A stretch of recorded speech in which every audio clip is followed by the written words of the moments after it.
You've probably heard the claim that modern Bibles have been weakened. But what if that's exactly backward? What if the oldest manuscripts we have actually strengthen core Christian doctrines, making them even more powerful than what later traditions pass down? Well, today we're flipping that whole idea on its head. Let's get into it. So this is a question a lot of people have. Have modern translations, the ESV, the NASB, somehow watered down the Bible, especially when it comes to something as important as the deity of Christ? You see a footnote or a word that's different, and it's totally natural to wonder if something vital has been lost. It's an honest concern, and it usually kicks off when people notice a verse looks really different from the one they grew up with. And boom, take a look at this. This is the very end of that famous opening to John's Gospel. The King James calls Jesus the only begotten Son, but the ESV, which is based on much older manuscripts, calls him the only God. Now wait a second. That's not weaker. That is a major upgrade in Christological force. It immediately makes you ask, what in the world is going on here? And that is the big idea for our whole explainer today. We're going to do what I like to call an inverted investigation.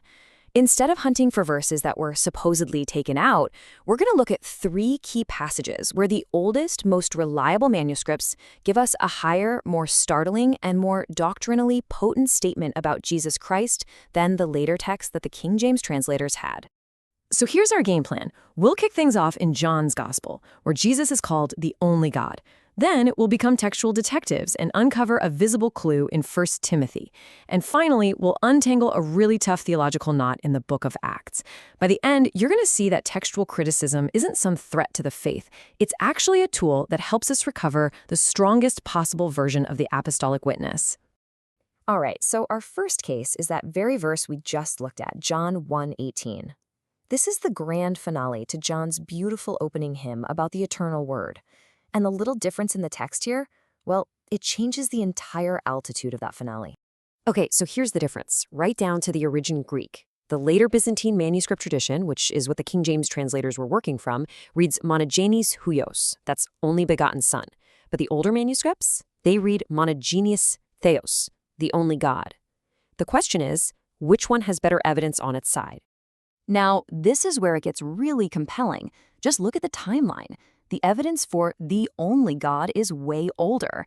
We're talking our earliest major papyrus copies, P66 and P75, from around the year 200, plus the huge 4th century codices, Sinaiticus and Vaticanus.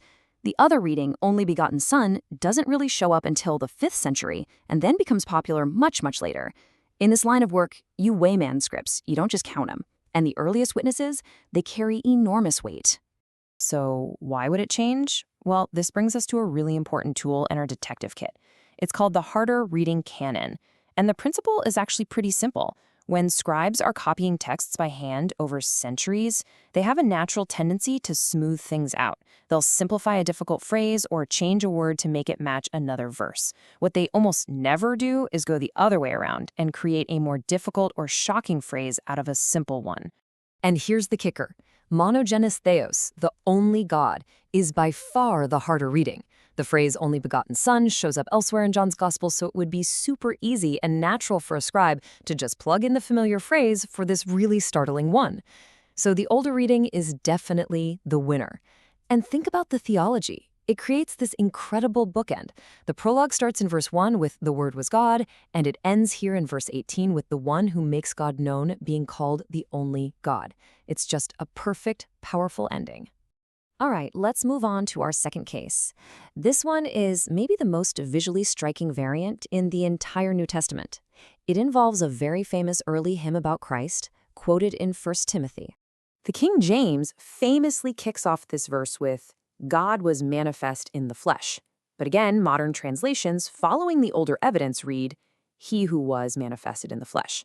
Now, the difference in English seems massive, but the actual change in the original Greek is almost microscopic. Okay, to get this, we have to talk about something called nomina sacra, or sacred names. It sounds fancy, but it was basically an ancient Christian scribal practice, a kind of holy shorthand. They would abbreviate sacred words like God, Lord, Jesus, and Spirit, usually by writing the first and last letters and then putting a line over the top to signal that it was a special sacred word.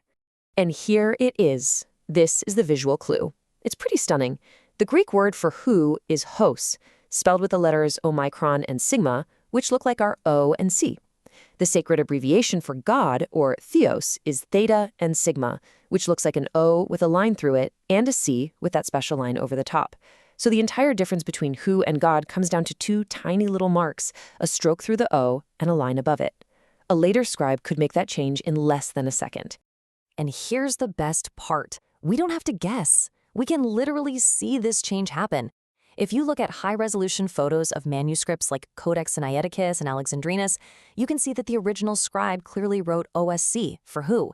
Then, centuries later, another scribe, a corrector, came along and carefully added those two little strokes to turn it into theta C, God. The change isn't a theory. It is, as one scholar put it, photographable. So the verdict here is pretty clear-cut. The original reading was who, and this fits a larger pattern perfectly. The Apostle Paul often introduces quotes from early Christian hymns with this exact relative pronoun, who, even if it sounds a little clunky grammatically. He does the same thing to kick off the famous hymns in Philippians 2 and Colossians 1. So, the original text is quoting a beautiful hymn about Christ. The later text changes that quote into a more direct statement.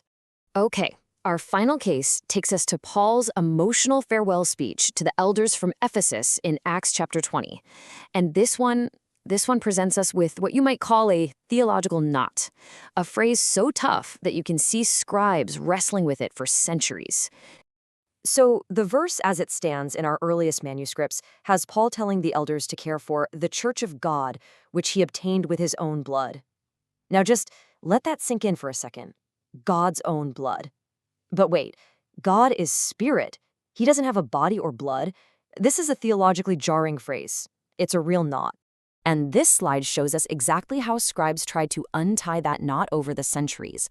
The earliest reading, Church of God, is the hardest one. It's theologically hot. A later tradition, from the West, smooths it out to Church of the Lord, because of course the Lord Jesus had blood. That makes sense. And then the latest Byzantine tradition smooths it out even more, mashing them together into Church of the Lord and God. You can literally watch the text get progressively cooler and easier to handle over time. It's a textbook example of our harder reading principle in action. So the verdict is, once again, that the oldest and hardest reading Church of God is the original, and it's brilliant because it forces you to wrestle with a deep mystery. The very same person who shed his human blood is also eternally God. It's a powerful, compact statement about the two natures of Christ united in one person. Later scribes tried to solve the puzzle for us, but in doing so, they actually diluted the incredible theological force of what was originally written. Okay, so let's zoom out and connect all the dots. We've just walked through 3 cases where the older manuscript evidence gives us a higher, harder, and more jaw-dropping Christology than what came later. So, what does it all mean? I mean, this table really sums up our inverted investigation perfectly, doesn't it?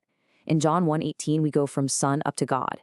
In 1 Timothy 3:16, we get back the original hymn citation. And in Acts 20:28, we recover that profound paradox of God's blood. In every single case, the older reading is more doctrinally challenging and, frankly, more stunning. But here's an absolutely crucial point to make. While these older readings are, I think, much stronger, the core Christian doctrine of Christ's deity has never, ever rested on any single one of these verses. The foundation for this belief is massive, and it's built on passages whose textual reliability is not in any serious doubt. I mean, just listen to this fortress of undisputed verses. John 1:1, the Word was God. Thomas crying out in John 20:28, my Lord and my God. Colossians 2:9, Titus 2:13, Romans 9:5. The list just goes on and on. These are textually secure bedrock passages. The 3 variants we looked at today reinforce this witness. They don't create it. The doctrine is safe. And that brings us to the final thought. Far from being some academic exercise in weakening the faith, the careful, honest study of our manuscript tradition actually does the opposite. It peels back centuries of well-meaning scribal smoothing and gives back to us the apostolic witness in its original, sharpest, most demanding, and most exalted form. So really, the question isn't about what we might have lost, it's about what profound truths we've been given the chance to recover.